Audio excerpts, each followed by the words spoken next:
Osibhalile namuhla ubhale kanje. Ngisalindile nje ukuchaza, nawe ungakwazi ukubuza umbuzo wakho kwi-comment, sizokwazi ukuthi sikwenzele eyakho ividiyo, sikuchazele kabanzi ngalokho odinga ulwazi ngakho.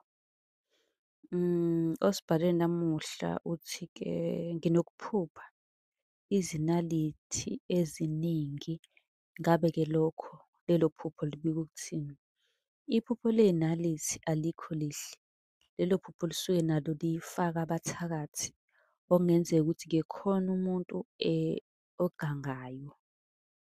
Ngingasho kanjalo, kwesinye isikhathi kuyaba ukuthi bakugadla ngesichitho. Alikho lihle, kuzomele usukume usheshe njengoba siyazi amaphupho ayisibonakaliso.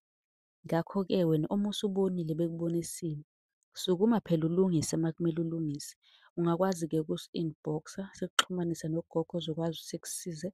Ngabe udinga isiwasho, ngabe udinga imithi, ngabe udinga iy'mbiza.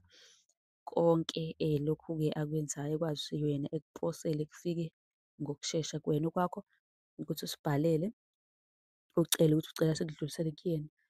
U-subscribe, usilandele yonke indawo. Kwi-comment ubuze umbuzo, ku-inbox ucele inombolo ka-WhatsApp.